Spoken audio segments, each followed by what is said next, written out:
everybody, and welcome to Spark Reynolds Facebook Live and podcast. Brian is nearby, I'm back in the States. back in the States, which is nice. And please let us know where you all are joining us from today. Last week, Brian interviewed Mike Morawski. I thought that was really good. I don't know if y'all had a chance to see it, but just an amazing man and what he went through and overcame. He had a fascinating story about building this huge amount of wealth and income through real estate, and then losing it all and going to prison, and then coming out of prison and rebuilding from scratch as an older guy later in his career. So, we hear a lot of people, a lot of older adults ask us about getting started in real estate later in life. And they go, is it too late? And it is not too late. And he's a perfect example. Definitely. I mean, I started late. So, I'm not going to tell you my age, but it's never too late to follow a dream. Absolutely. So I also have some exciting news. Last year, around the same time, we gave away a 1-year subscription to PropStream, which is one of my favorite resources that I like to use. And we are doing it again. So let's give a quick introduction about what PropStream is and what it does. Denny, you're even more familiar with it than I am. So, tell us about PropStream. Well, if you have a property you're interested in, you can pop it in. You can find out all kinds of things. If you have a location that you're interested in, you can pop that in, and you'll get a listing of properties by pre-foreclosure. You can find out if somebody's divorced or getting divorced, or literally, it's like creeping into somebody's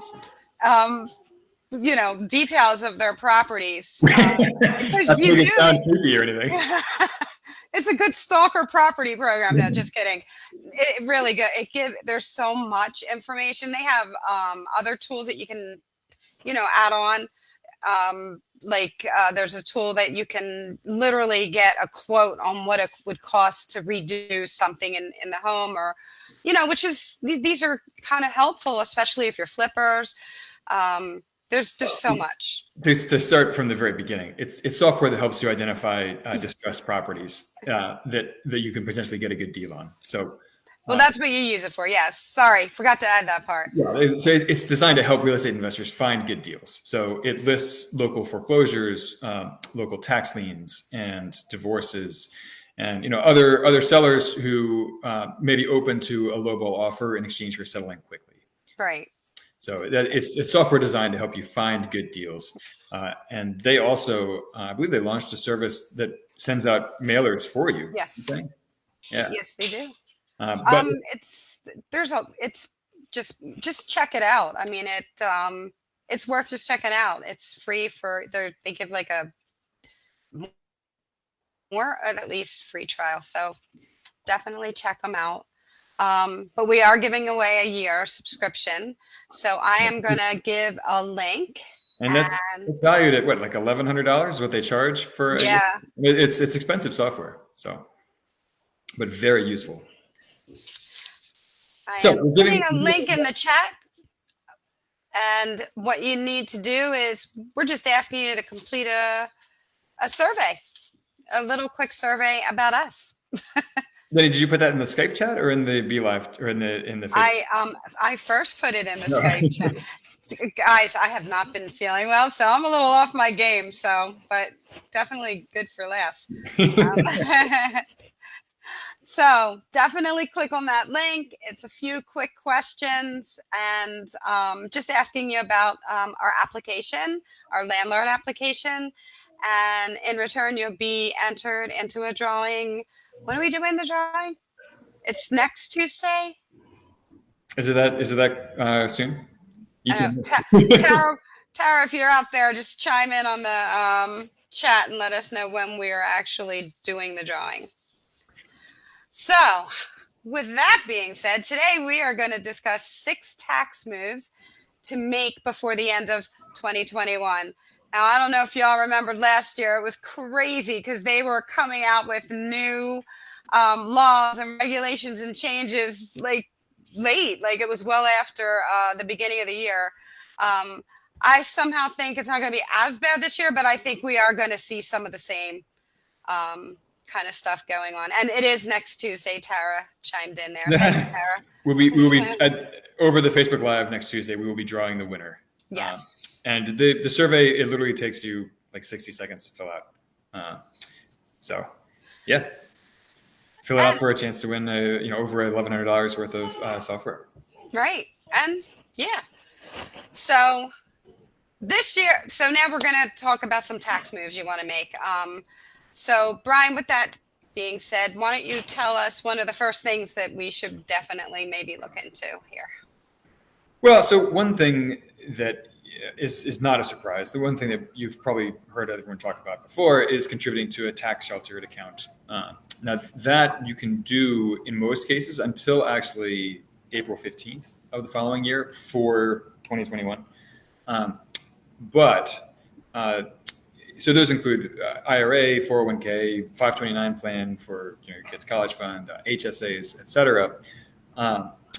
Now, what you do have to do by the end of this year is if you're planning on doing a Roth conversion, if you're planning on moving money from a traditional IRA to a Roth IRA, or from your traditional 401k to a Roth 401k, that you do have to do by December 31st. You can't wait until after you prepare your tax return to do that. That has to be done by the end of the calendar year, unlike new contributions to those accounts, which you can make until April 15th. So, and I think I read that HSAs are changing for our benefit, changing some of their regulations. So keep an eye on these things. Yeah. What about charitable contributions, Brian? Yeah, absolutely. Those are another thing you can do by the end of the calendar year to reduce your taxable income. Now, in general, you have to itemize your deductions to take advantage of deducting charitable contributions. If you take the standard deduction, then charitable contributions will not lower your tax bill. That being said, I believe there's a $300 allowance. If you take the standard deduction, you can also take another $300 off your taxable income for charitable contributions, right, as a special allowance. Then they just added that last year, I think, if I remember correctly. Oh, that's cool. Very cool. Yeah, trying to encourage more charitable giving, even among people who take the standard deduction, which most Americans do after they raise the standard deduction to be a lot higher in the Tax Cuts and Jobs Act of 2017. So nowadays, because the standard deduction is so much higher, most people take the standard deduction. But they did want to create some benefit, tax benefit for people who give charitable donations. So they added that. It's a $300 special allowance, I think, that you can take, even if you take the standard deduction. And then it helps people. Yeah. And I think there are changes there too. And please know that Brian and I are not accountants or financial advisors. That's a fact.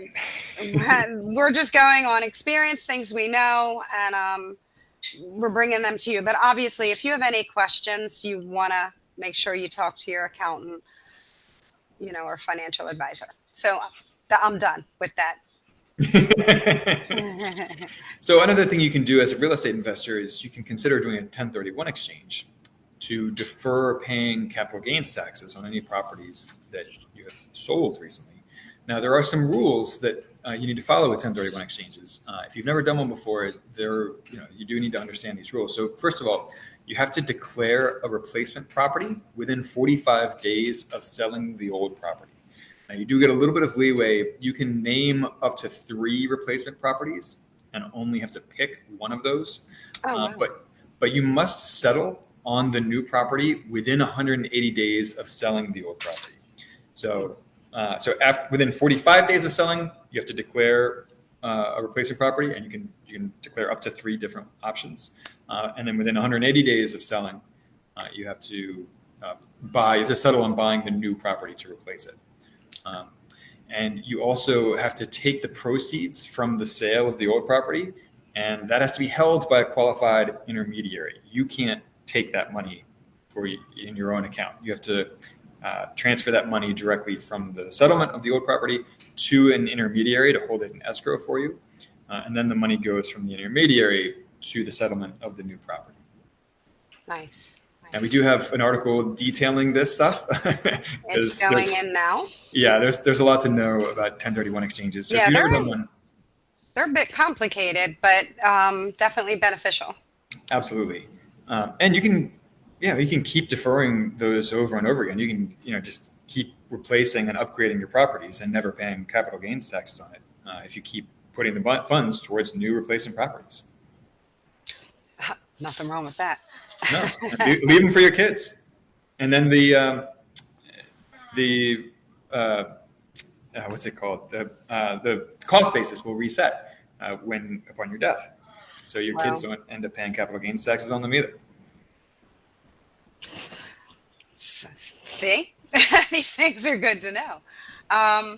The other thing that you can do is start, get some of those capital improvements done and working for you.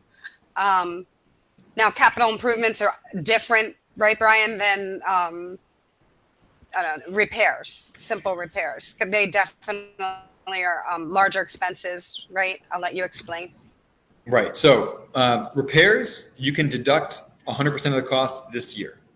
So if you have any repairs that you need to make at your property, go ahead and knock them out over the next couple of weeks, and then you can deduct the cost of those repairs in your 2021 tax return. Now, capital improvements are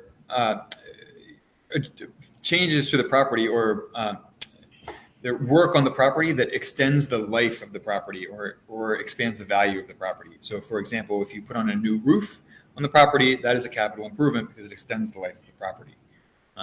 So same thing, if you replace any of the mechanical systems, if you replace all the windows, these are all capital improvements. If you put on this huge new patio, these are all capital improvements that grow the value of the property or extend the life of the property. Now, capital improvements, you can't deduct those costs within this 1 year, but you can depreciate them over the next 27 and a half years. So you divide the cost basically by 27 and a half, and that's what you can take for each of the next 27 and a half years. And I am adding a link to a depreciation calculator. Yeah, we have a free depreciation calculator on the website that you can use to run these numbers, because it does get a little confusing. So anything like tax related and any of that stuff is confusing. It's for a reason. Anyway, another tip you can do is prepay bills. Let's talk about that, Brian. Mortgage payments. Yeah. So, if you pay January's mortgage payments in December, then you can write that off from this year's tax return. You can write off the interest, for example, from this year's tax return. And if you cover bills like utility bills at your rental properties, you can prepay those. Although actually those bill you after the fact, so that doesn't make any sense. But any bills that you pay before the end of the calendar year that are tax deductible, you can deduct those from your 2021 return. Now, what about making an extra mortgage payment? Well, so that would go towards your principal balance, and that's not deductible. That just goes straight to paying down your loan balance. So you can do that, and it'll reduce your principal balance, and you pay down your mortgage loan faster. But that will not reduce your tax bill. Gotcha. And you could buy property before the end of the year. That's right. And if you use PropStream, you might be able to find it better, but it'd have to be a really quick settlement in the next couple of weeks. Yeah, we're talking cash, and even then, it would be tough to do at this point. But it's still possible. It's happening out there. Yeah. So when you buy a property, many of the closing costs are deductible in the same year, and the ones that aren't deductible are depreciable. You can depreciate them over the next 27 years. So there's still a tax benefit there. And Denny, there is something that there's a point I want to raise about depreciation that I just learned recently, and I'm actually kind of embarrassed that I didn't know this before. But when you sell a property, a rental property, the IRS actually taxes you not just, so you have to pay depreciation recapture when you sell a rental property. And I had always thought that if you don't take depreciation, if you don't deduct for depreciation on your tax return, that you don't have to pay depreciation recapture when you sell the property. That's actually not true. You have to pay depreciation recapture whether or not you take depreciation on your tax returns for the years that you own the rental property. So the IRS actually charges you depreciation recapture on what you were allowed to take, not what you actually took. So if you don't include depreciation on your tax return for your rental properties each year, you're getting double taxed, basically. Wow. So always take depreciation for your rental properties on every single year's tax return that you own that property. And this is why you have to have really good records. You must, if you don't know, it's okay. We all don't know everything. So hire a financial expert because it's very helpful. And then if you're hiring a financial, don't just hire any Tom, Dick, or Harry. Just find somebody reputable, and you can ask around and whatnot. You'll see the names. And somebody who has experience with rental properties, because yes. You know, a lot of accountants, they don't work with a lot of landlords or real estate investors, and you know, they may not know some of these rules, and you know, they might not take depreciation for you on your tax return. Absolutely. So always work with an accountant who specializes in working with real estate investors if you are an investor. And keep your eyes peeled on, you know, the news, Google, whatever you look at, because we're going to see changes big time. So, Brian, what else can you tell us, or, you know, what can you leave us with here? Well, so as a quick recap, so 6 tax moves to consider making before the end of 2021.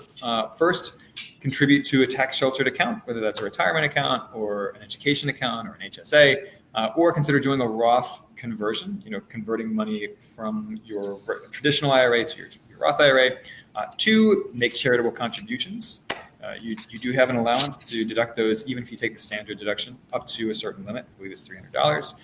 Consider doing a 1031 exchange if you have just sold a property within the last month or so, or if you're about to sell one. 4, get those capital improvements working for you. So, you know, if you can make a capital improvement or make repairs, and then either deduct or depreciate them, depending on whether it's a repair or capital improvement. 5, prepay, consider prepaying bills such as your January mortgage payment. And 6, you know, if you buy a property before the end of the year, that will add a whole bunch of deductions for you come tax time. Absolutely. And then one last reminder, check out our landlord software, and then I'm going to put in a link again, and go ahead and complete a survey, and that survey will ask for your email. And then by doing that, you will be put in a drawing for 1 full year of PropStream, which is like over $900, or probably more now. It's more. So, yeah. They charge. It's expensive software, and it's worth every penny. We use it. It's a great way to find deals on real estate. Definitely. And that's it. All right, guys. Happy Tuesday. Happy holidays. And we will see you next Tuesday to announce the winner of that drawing. Have a great Tuesday. Bye guys.